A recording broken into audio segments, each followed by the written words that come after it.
was a starless night, and the moon, shrouded in dense clouds, seemed reluctant to cast its light upon the house. The streets were deserted, and the only sound was the cold wind slicing through the silence like an invisible blade. The investigator walked slowly, each step echoing on the uneven stone pavement. He was accustomed to facing the inexplicable, but something about that night, about that house, made his heart beat a little faster. The air was thick, almost tangible, as if the house itself was breathing, exuding a discomfort that penetrated the bones. Deep down, he knew something was very wrong, something that didn't want to be discovered. Get ready for a journey into the unknown, where dark and disturbing secrets await to be revealed. Stay with us as we unravel the mystery that changed this man's life forever. What you are about to hear is more than just a story. It's a recounting based on real events, experienced by an investigator who dedicated his life to confronting the supernatural. He faced what most of us only dare to imagine, and what he discovered in this forgotten house left scars that he carries to this day. This is the reconstruction of a case that defies logic and understanding, a case that changed lives forever. The investigator, a middle-aged man with graying hair and eyes marked by years of experience, moved with instinctive caution. His face, hardened by countless sleepless nights, reflected a quiet determination. He had faced the inexplicable before, but the sensation emanating from that house was different. It was personal, almost intimate. He felt the weight of something watching him, something aware of his presence and unwelcoming. The house, surrounded by a garden that was once well-tended, was now overrun with weeds and dry branches intertwined like skeletal fingers. The windows, covered in a thin layer of dust, reflected the faint glow of streetlights, giving the structure a ghostly appearance. The iron gate, once sturdy, now creaked in the wind as if protesting any intrusion. As he opened the door, a strong smell of mold and rotting wood enveloped him, as if the house itself was exhaling its last breath. The interior was coated in dust, but the furniture still remained, as if waiting for the return of its owners. The investigator's eyes swept over the dark hallway ahead, where the shadows seemed to stretch unnaturally. The house, despite being empty, pulsed with its own energy. As he moved down the corridor, a low, almost imperceptible creaking echoed through the floorboards. He stopped, listening intently, but the sound vanished as quickly as it had appeared. A cold draft passed by him, as if the house was trying to communicate, to warn him of something that was about to happen. He continued on, feeling the weight of the environment pressing on his shoulders, as if carrying an invisible burden. Each step echoed through the house, creating a symphony of muffled sounds and unsettling reverberations. He passed by paintings hanging on the walls, their images almost indistinguishable under the dust and darkness.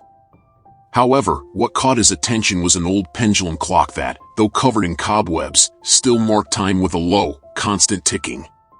It was as if the clock was not marking the present time, but the time of past memories and horrors. Inside the house, the silence was deafening, broken only by the distant sound of footsteps on the old wooden floor. The elderly woman, with tired eyes and trembling hands, greeted the investigator with a mix of relief and desperation. She began to recount the events that had turned her home into a place of fear and sadness. Her voice trembled, not just with age, but with the emotional weight of the memories that haunted her. It all started with shadows dancing on the walls at night. Children's laughter echoed through the hallways, but there were no children to laugh, and then, the deaths. My son, my daughter-in-law, they were healthy, and suddenly, they were just gone. And now, it's as if something, or someone, is trying to drive us out. As the woman spoke, her eyes filled with tears, reflecting the pain of losing her loved ones so suddenly and inexplicably. She described how the environment around the house changed, how the neighbors, once so close, began to distance themselves, fearful of what they might find there. The sense of isolation and abandonment grew as the investigator listened in silence, each word from the woman deepening the mystery that awaited him. The woman told how the shadows seemed to move with a will of their own, always creeping in the corners of her eyes, but never fully visible. The children's laughter, which initially seemed harmless, became increasingly disturbing, echoing from places where there should be no one. And then, the dreams. The woman began having lucid dreams, where she saw herself being watched by faceless figures, always at a distance, but always present. The investigator felt a chill run down his spine. It wasn't just the story that disturbed him, but the certainty that whatever was in that house was aware, waiting for him. He looked around, as if expecting to see one of those shadows, but all he found were the frightened eyes of a woman, who now watched him with the hope that he could free them from this torment. Sometimes at night, I feel like something is watching me as I sleep. I know it sounds crazy, but it's as if the house has eyes, eyes that never blink. After they died, something changed. The silence became oppressive, and time seemed to drag on. Even the walls seemed to be breathing, as if they were alive. The woman's voice broke into a sob, and she clenched her hands tightly, as if trying to hold on to her own sanity. The investigator, with an understanding look, nodded. He knew that the fear the woman felt was not unfounded. The energy in the air was heavy, almost suffocating. He promised her that he would do everything he could to uncover the truth and bring peace back to that house. As he prepared to begin his investigation, the investigator felt a presence, an invisible weight that seemed to follow his every move. He knew the house was watching, waiting to see what he would do next. He took a deep breath, knowing that this would not be an easy task. The shadows of the past were about to reveal themselves, and he would have to be ready to face whatever was hidden in the depths of that house. With each step the investigator took, it felt as though the entire house was watching his every move. The walls, marked by time and covered in faded, torn wallpaper, held secrets he needed to uncover. The floorboards creaked under his feet, producing a sound that echoed through the house like a lament, a reverberation of long-forgotten memories. The windows, coated with layers of dust and old curtains hanging like faded ghosts, allowed only a dim, diffuse light to enter, casting unsettling shadows in every corner. The investigator felt that these shadows were not merely the result of a lack of light but presences that followed him silently. He ran his fingers along the walls, feeling the cold, damp texture as if the house itself was alive, breathing irregularly. With each step, he felt a growing pressure in his chest, as if the air was becoming denser, harder to breathe. The old doors, with rusted hinges, groaned painfully as he opened them, revealing rooms long abandoned but still filled with remnants of past lives. Passing by an old mirror covered in cobwebs, he almost swore he saw movement, a reflection that didn't match his own. He stopped, looked closer, but all he saw was his own pale, tense face staring back at him. However, a persistent sense that something was wrong wouldn't leave him. It was as if the mirror had captured a glimpse of something that shouldn't be there, something now hidden in the shadows, watching him in return. The air was heavy, laden with years of sadness and suffering. It was hard to breathe, and each new room seemed to bring a new layer of mystery and discomfort. He could feel the weight of the house's history in every object left behind, old furniture covered in dust, faded photographs of people long gone, and small details like broken toys and forgotten clothes in a corner. It was as if the house had been abandoned in haste, with its former inhabitants fleeing from something they couldn't face. The elderly woman, with a tired look and a low voice, recounted how her grandchildren, once full of life and energy, now isolated themselves, fearing what might emerge from the shadows. She remembered the days when the house was full of laughter and play, and how everything changed suddenly. The boys, who once ran through the hallways and played in the yard, now preferred to stay together, quiet, as if the sound of their own voices might attract something unwanted. The light in the children's eyes had disappeared, replaced by constant apprehension and fearful whispers about things they saw or heard at night. She feared the house was draining their vitality. She recalled one particular night when she found one of her grandsons, Joao, sitting on the bed with eyes wide in terror, unable to move or speak. She sat beside him, held his hand, and asked what had happened. In a trembling voice, he said he had seen a woman at the top of the stairs, dressed in a red sari, staring intently at him. Her eyes, he said, had no life, just an emptiness that seemed to pull him in. That was the last time Joao went upstairs. Since then, he and the other boys avoided that part of the house. They started sleeping in the same room, huddled together in bed for protection. The woman tried to be strong for them, but she herself felt the presence lurking in every corner, as if the house was alive, breathing and watching their every move. She mentioned how the children seemed to be constantly tired, as if something was draining their energy during the night, leaving them exhausted and dispirited. She spoke of the recurring nightmares everyone in the house began to have. Dreams in which they were chased by shadows that stretched through the hallways, or where the woman in the red sari appeared at the foot of their beds, staring at them with empty eyes as if waiting for something. These dreams kept them awake at night, fearing to close their eyes, for they knew that darkness would not bring rest, but rather a new wave of silent terror. To better understand what was happening, the investigator decided to consult a medium remotely. He knew she had a special sensitivity to detect energies and presences that others couldn't perceive. Upon receiving the description of the house, the medium immediately sensed a female energy, tormented and full of hatred. She began describing disturbing scenes as if she was watching the story unfold before her eyes. She spoke of a young woman, dragged through the house's corridors, her pain and anger embedded in the walls. The woman, according to the medium, was treated with cruelty and eventually died violently. She was trapped in a cycle of suffering that kept her bound to the house. The medium saw the figure of the woman in the red sari again, this time more clearly, as if she was showing her story. She saw the woman climbing the stairs, entering the now locked room, and disappearing. This energy was not just a memory but a presence still alive in the house, seeking revenge or perhaps peace. As the medium spoke, the investigator felt a shiver run down his spine. He could almost see the scene she was describing, as if the walls around him were closing in, revealing the horrors that had occurred there.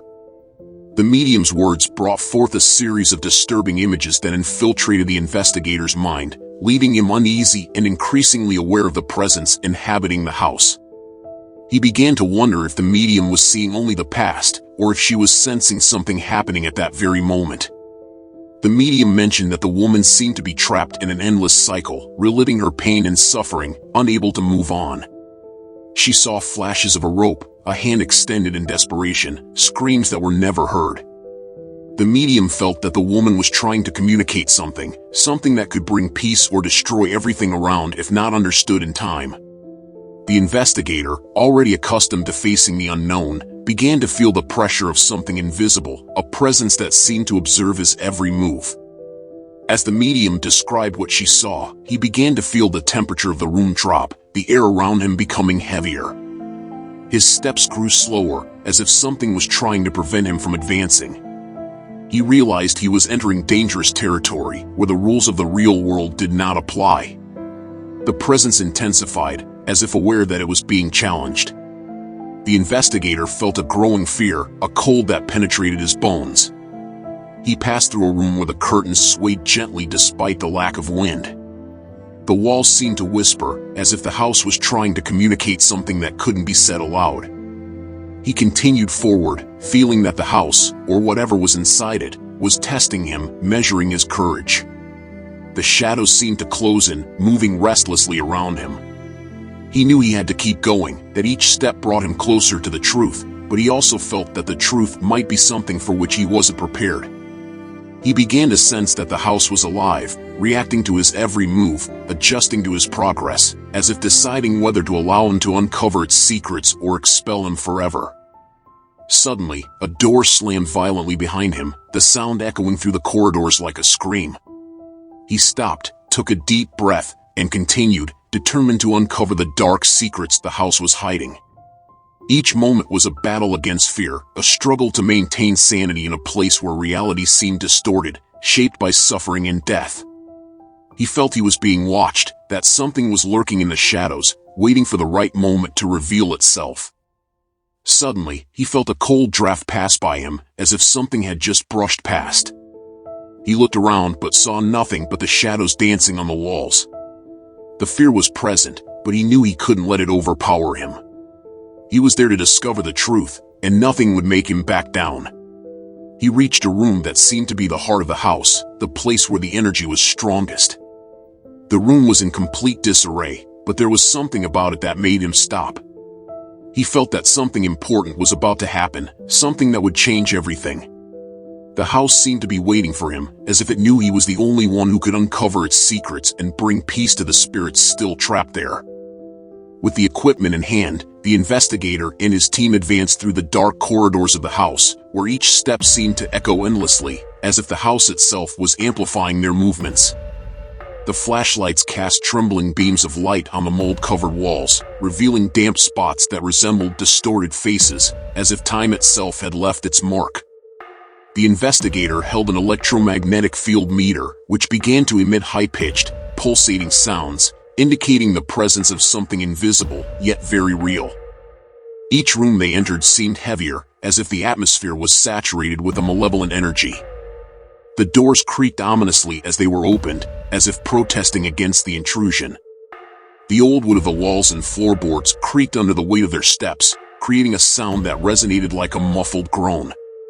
As the team moved from room to room, small shadows seemed to move at the corners of their eyes, disappearing when they tried to focus on them. The investigator felt the pressure mounting, as if the house was preparing to reveal its darkest secrets. The air was cold, and every breath left a cloud of vapor, even inside the house. In one of the rooms, they found a rocking chair gently creaking, as if it had just been abandoned by someone who had been sitting there. The investigator shone the flashlight around the room and saw no drafts, nothing that could explain the movement. He took a step forward, and immediately, the chair stopped rocking. The ensuing silence was deafening, and the investigator felt as if the house was waiting for the next move. The tension was palpable, and the feeling of being watched grew with each passing second. The walls of the house seemed to close in around them, and the flashlight beams seemed to struggle against the dense darkness that filled every corner. The investigator began to feel a presence, something that could not be seen but that he knew was there. He whispered to the team members, instructing them to stay together and remain calm. They all moved forward, but the fear was visible on their faces, and the oppressive atmosphere only intensified that feeling. They were immersed in a world where time seemed distorted, where every minute seemed to drag on, increasing the pressure on their nerves. Suddenly, one of the team members, Marcos, began to cough violently. At first, it seemed like he was choking on the dust that had accumulated over the years, but the coughing became increasingly intense, as if something was squeezing his throat, preventing him from breathing. His eyes widened, and he fell to his knees, desperately clutching his neck as he struggled to draw breath. The investigator rushed over to him, shouting for the other team members to help. They tried everything to assist, but nothing seemed to work. Panic spread among them, and the tension became almost unbearable. There was a palpable sense of panic as they tried to understand what was happening.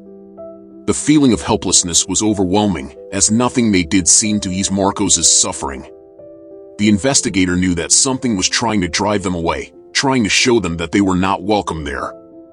He felt a shiver run down his spine, but his determination did not waver. He ordered the team to keep going, aware that the house was trying to push them away, but he refused to give up. With great effort, Marcos finally managed to catch his breath, though he was still trembling, visibly shaken by what had happened. The group decided to continue, though they were all nervous and tense. They knew something was watching them, something that wanted them to give up. The air around them seemed to grow even heavier, and each step they took echoed through the house like a silent challenge to the presence that inhabited it. The investigator felt a weight on his chest, as if each breath required more effort, but he pressed on, determined to uncover the truth. With each new room, the pressure seemed to increase, and the other team members began to question whether they should continue. However, the investigator urged them to press on, reminding them of the importance of their mission. Every new sound or unexpected movement heightened the tension. The investigator and his team moved slowly, alert to any signs of paranormal activity. A faint whisper passed by them, as if someone was trying to speak but without enough voice to be heard clearly. They stopped, listened, but the sound vanished as quickly as it had appeared, leaving them even more unsettled. The silence that followed was heavy, laden with anticipation. The investigator began to feel that the house was toying with them, testing their limits. Amidst the growing suspense, the investigator noticed a grim irony. While the team struggled to stay calm and record everything that was happening, it was as if the house was watching them as much as they were observing it. It was a silent battle of power and resistance, where each side tested the other's limits. The investigator felt they were being studied, as if the house was waiting to see how far they could go before succumbing to fear. He realized that although they were there to investigate, they were the ones being investigated by the entity that inhabited the house. He also began to notice small disturbing details. The walls, once covered with faded wallpaper, now seemed to be moving, breathing slowly as if they were a living organism. The sounds of the team's footsteps were followed by others, lighter and quicker, but when they turned to check, there was nothing there. The tension was almost tangible, an invisible presence lurking, waiting for the right moment to act. The investigator found himself increasingly enveloped by the house's atmosphere, as if it was becoming part of him, infiltrating his mind. Suddenly, a deafening crash echoed through the house. Upstairs, a massive stone that had been secured in a corner of the attic suddenly fell, breaking through the wooden floor and crashing with a dull thud on the floor below. It nearly struck one of the team members, who jumped back purely by reflex.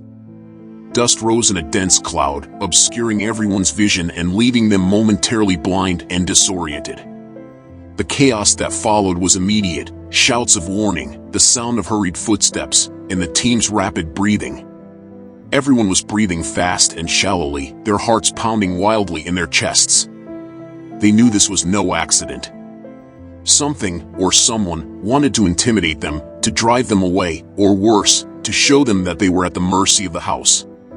The team was in a panic, and the investigator struggled to keep them together. He knew this could be a breaking point, where fear could easily turn into uncontrollable terror.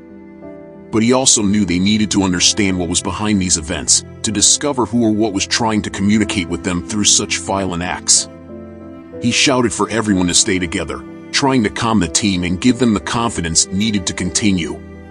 But the environment now seemed even more hostile. The walls of the house seemed to be closing in around them, the air was colder and denser. The investigator felt that the house was reacting to their presence, trying to expel them, perhaps out of fear that they might discover something that had been hidden for a long time. He realized they were on the verge of uncovering something important, something that the house or the entity within it did not want them to find.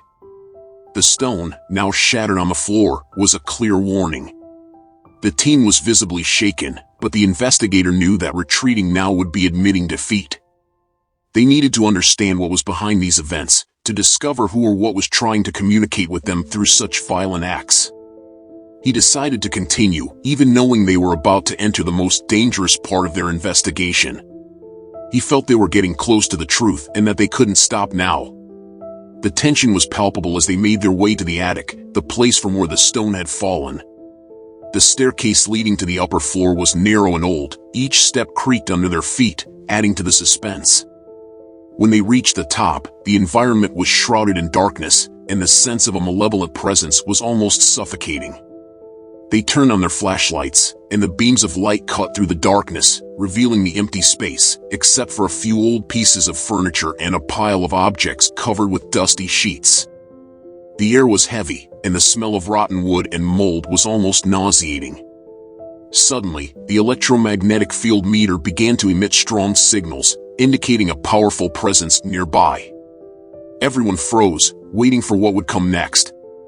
The investigator felt a chill run down his spine as a shadow quickly passed by them, moving faster than anyone could react. It was a moment of pure adrenaline, where every instinct screamed to run, but the investigator knew they needed to resist the urge and face whatever was there. He took a deep breath and instructed the team to stay calm, even as fear threatened to overwhelm them. The darkness around them seemed to take shape, as if something was materializing from it. The beams of light from the flashlights began to flicker, and the feeling that something was about to happen became almost unbearable. The investigator felt the presence approaching, and everyone was prepared for what would come next. The moment of tension was interrupted by a sharp, piercing sound that reverberated through the attic, a sound that made their ears ring and their hearts race. They knew they were not alone, that the presence they had been sensing was finally revealing itself. The silence in the room was almost palpable, broken only by the irregular breathing of the team members. The investigator, feeling the weight of the decision he had to make, finally approached the doll. This small object, seemingly harmless, had been the source of so much chaos and fear. His hands trembled slightly as he held it, not only because of the intense cold filling the room but also because of the dark aura that seemed to emanate from it. He knew this was the turning point, the moment when they needed to confront what was haunting them head-on. The temperature in the room dropped drastically, to the point where the investigator's breath condensed in the air, forming small clouds of vapor. The cold seemed to invade his bones, making every movement a conscious effort. He knew the spirit was near, sensing the anger and despair emanating from the entity like a suffocating wave. The shadows on the wall stirred, as if they were alive, writhing and changing with each step he took. The aura of hatred and despair was almost tangible, and the investigator felt a penetrating chill that was not just physical but something that seemed to reach his soul. He took a deep breath, trying to stay calm, and spoke directly to the spirit, his voice firm but laden with latent tension. "I know you're here," he said. "I know what happened to you, and I'm here to find the truth. I'm not going anywhere until you show me what I need to see." His words seemed to echo in the room, absorbed by the ancient walls and the atmosphere heavy with history and suffering. The investigator knew he was playing a dangerous game, challenging a force he barely understood but knew to be powerful and ancient. The investigator did not back down, even when the entity began to manifest physically. The floor trembled slightly, as if a silent quake was passing beneath the house. The beams from the flashlights flickered, casting dancing shadows on the walls, while objects around them began to move on their own. A book fell from a shelf with a dull thud, a chair slid a few inches, and the doll in the investigator's hands seemed to vibrate with its own energy, as if responding to the spirit's presence. Suddenly, one of the team members, Joe Wow, was violently thrown against the wall, the impact echoing through the room like muffled thunder. All eyes turned to him, concern and fear etched on their faces. The investigator knew the spirit was trying to drive them away, desperate to protect its secrets. However, he did not retreat. Every fiber of his being wanted to run, but he knew that fleeing now would be an admission of defeat. He felt the weight of the lives that had been affected by this entity, and that motivated him to continue, to uncover the truth, no matter the cost. The manifestations became more aggressive. The entity seemed to be everywhere at once, moving with terrifying speed. The sound of hurried footsteps echoed from the ceiling, as if someone were running frantically. A strong, cold wind began to blow inside the room, lifting papers and small objects, tossing them into the air like leaves in a storm. The team tried to protect themselves as best they could, raising their arms to shield their faces, but the investigator remained firm, staring into the void, waiting for the spirit to reveal itself. As the wind howled, it carried with it a sharp and penetrating smell, like something burnt, mixed with the pungent odor of damp earth. The investigator recognized the smell of death, something he had encountered in other investigations, but never with such intensity. The combination of odors was suffocating, almost nauseating, and seemed to permeate the environment, making the air thick and difficult to breathe. However, he stood firm, determined not to give in to the fear that gripped his heart. In the midst of the chaos, the medium, who had until then been in a deep trance, began to speak in a voice that was not entirely her own. She was betrayed, brutally murdered, and buried under the tree, she said, with a tone that mixed pain and fury. The revelation cut through the air like a blade, and for a moment, everything fell into a deadly silence. The tension was palpable, and everyone in the room felt the weight of the truth finally revealed, as if the medium's words had triggered something long dormant. This revelation seemed to enrage the spirit, which began to manifest even more forcefully. The house itself seemed to react to the spirit's despair and anger. The walls trembled, and a low, deep sound, like a growl, echoed through the space, reverberating in the chest of each team member. The doll in the investigator's hands was violently torn from his grasp, thrown to the ground with such force that it shattered, scattering pieces across the floor. A cold wind swept through the room, and the investigator felt as if the house itself was closing in around them, trying to swallow them. The spirit manifested in a nebulous form, an indistinct figure but charged with overwhelming energy. The entity moved with impressive speed, circling the team like a predator stalking its prey. The investigator felt the spirit's despair, its intense pain, and its need for justice. He understood that the entity was not just a malevolent presence, but a tormented soul, trapped in an endless cycle of pain and vengeance, unable to move on until its story was heard. With courage he barely knew he possessed, the investigator raised his voice above the turbulence. "We know what happened to you.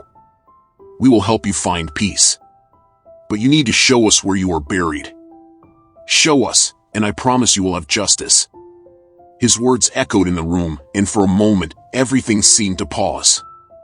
The air, which had been heavy and oppressive, seemed to lighten slightly, as if the spirit was listening and considering the investigator's words, as if part of it wanted to believe that it could finally find rest.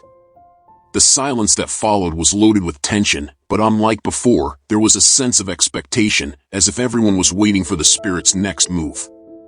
The nebulous figure stopped moving, hovering in the air in front of the investigator. It was a moment of direct confrontation, where the investigator's determination and compassion were put to the test. He extended his hand, in a gesture of peace, and waited, his heart pounding in his chest. Finally, the spirit began to move slowly, guiding the team towards the exit of the house. The indistinct figure led them to the tree mentioned by the medium, in the backyard of the house, where the wind seemed to whisper the old secrets of the place. The leaves rustled gently, as if nature itself was responding to the spirit's presence, agreeing to reveal what was hidden. When they arrived, the spirit hovered over a specific spot, and the investigator understood that this was where the tormented soul had been buried. He looked at the team members, who were visibly shaken but also determined to help. With care and respect, they began to dig at the indicated spot. With each shovelful of earth removed, the tension increased, as if the very air was charged with anticipation of what would be revealed. The soil was hard and cold, as if it did not want to give up its secrets, but the team's determination was greater. Finally, after what seemed like an eternity, they found something, the remains of the woman who had been brutally murdered. The discovery was shocking, but it brought with it a sense of relief and sadness at the same time. The environment around them changed immediately, as if the pressure that had been hanging in the air was being released. The spirit, now visible as a female figure wrapped in a soft, trembling light, seemed to finally find the peace it sought. Her features, once indistinct and nebulous, were now more defined, showing an expression of relief and gratitude. The investigator watched in silence, feeling a mix of relief and sadness. He had fulfilled his mission, but he knew that what had happened there had left deep marks on everyone involved. The spirit began to dissipate slowly, her figure becoming increasingly translucent until she completely disappeared, leaving behind a sense of tranquility, something the house had not felt in decades. The investigator murmured a silent prayer, thanking for the opportunity to help that soul find peace, and promising never to forget what had happened that night. He knew that this experience would change everyone forever, an indelible mark left on their lives by something far beyond the understanding of the real world. As the team regrouped, the investigator looked at the tree under which the body had been found. There was a strange peace in that place now, as if the very soil had let out a sigh of relief after so many years of dark secrets buried. He felt a deep connection with that spirit, a silent understanding that even in the darkest depths, there is a desperate desire for justice and redemption. The wind, which once whispered menacingly, now sounded like a gentle murmur, almost like a thank you. The investigator felt a weight lifted from his shoulders, a sense of mission accomplished that he rarely felt in his line of work. But at the same time, there was an underlying melancholy, a constant reminder of the lost lives and untold stories he had encountered throughout his career. While the investigator observed the nebulous figure still hovering near the tree, he realized the work was not completely finished. The spirit had not disappeared, but its presence now seemed more hesitant, almost as if it were waiting for something, perhaps for permission to move on. The investigator felt a deep connection with the entity, understanding that the suffering it carried still bound it to this world. He knew he needed to help the tormented soul find final peace. Approaching the indistinct figure, he spoke again, his voice soft and full of empathy. "You are no longer alone," he said, trying to convey all the compassion he felt for that spirit. "What happened to you was terrible, but now you have a chance to rest. You have been heard, and we will ensure that your story is not forgotten." The investigator's words seemed to reverberate in the air, and he felt a subtle change in the energy around him, as if the spirit was responding to his plea. the environment around them began to change. The wind, once sharp and cold, now transformed into a gentle breeze that caressed the faces of the team members. The shadows that had once moved menacingly now seemed to dissipate slowly, like mist under the sunlight. The investigator continued to speak, guided by an intuition that seemed stronger than ever. It's time to move on, to find the peace you deserve. Leave behind the pain and suffering. You don't need to carry them anymore. The nebulous figure began to change. The indistinct outline of the spirit became clearer, revealing delicate feminine features and an expression that, despite being marked by suffering, now showed a sense of relief. The investigator watched with a mix of reverence and emotion as the entity, once merely a terrifying presence, transformed into a soul that finally found its way to the light. He reached out as if he could actually touch that ethereal presence, offering the final push needed to cross over to the other side. The spirit, now clearer and less threatening, began to ascend slowly. The light around the figure intensified until it became almost blinding. The investigator, along with his team, watched in respectful silence as the entity finally dissolved into the light, disappearing like a soft breeze. The weight that pressed the air, making each breath difficult, was now lifted, leaving behind a sense of peace and tranquility that was almost palpable. With peace restored in the house, the atmosphere, once heavy with tension and fear, now seemed rejuvenated, as if the very structure of the house had been purified by the spirit's departure. The elderly woman, who had endured so much suffering and uncertainty, approached the investigator with tears in her eyes. Her hands trembled slightly as she tried to express her gratitude. "I don't know how to thank you," she said, her voice choked with emotion. "Finally, I feel I can live in peace, without the constant fear of the shadows that haunted me for so long." The investigator, feeling deep empathy for the woman, gently held her hands and smiled kindly. "You are safe now," he assured her. "The house is at peace, and you can finally live without fear." There was a silent connection between them, a mutual understanding of how significant that moment was. He felt a wave of inner satisfaction, knowing that he had made a difference not only for the woman but also for the soul that finally found rest. The team began to disperse, gathering their equipment with a collective sense of relief. The place that once seemed to be a haven of pain and suffering now exuded a quiet serenity. They all shared a look, aware that they had experienced something extraordinary, something that would stay with them for a long time. As they began to leave the house, there was a shared feeling of respect and gratitude for what they had just witnessed. Before leaving, the investigator took one last look around. The house, which had once seemed to breathe with a dark energy, was now calm, as if it had finally found rest. He felt that, in some way, the house had also been freed from its own pain. The soft morning light filtered through the windows, bathing the interior in a golden calm. He took a deep breath, absorbing the moment, before heading to the door, knowing that his mission there was complete. As the investigator walked slowly towards the exit, he reflected on the delicate balance between the world of the living and the dead. He understood that his mission went beyond just solving mysteries. It was about bringing peace and understanding where there had once been fear and despair. What we face are just souls seeking rest, he thought, with a deep sense of responsibility. He knew that his work was not just to investigate but also to heal, for both the living and the dead. These reflections made him realize that every case he investigated was an opportunity to learn more about the complexities of the spiritual world and about himself. He understood that his journey was vital to both sides of existence and that his ability to empathize with those who had passed and those who remained was what made his work meaningful. He felt a deeper calling to continue, knowing that many other souls needed his help to find their way to the light. He also reflected on the fragility of life and the importance of every moment we live. The experience in the house reminded him that death is not the end but a transition, and that the connections we make in life can have a lasting impact far beyond what we can imagine. We are all connected, he thought. And it is up to us to help each other find peace, both in this world and the next. He felt grateful for the chance to make a difference, to be a mediator between the two worlds, bringing light where there was darkness and understanding where there was only fear.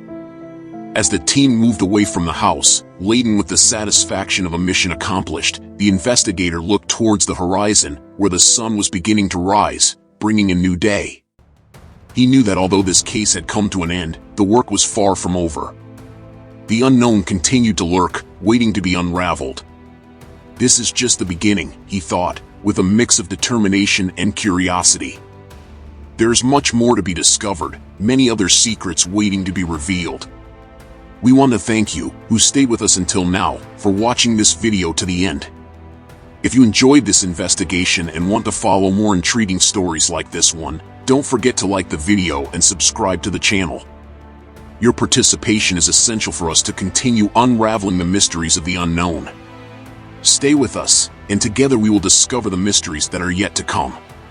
Don't miss the next investigation, where new secrets are waiting to be uncovered.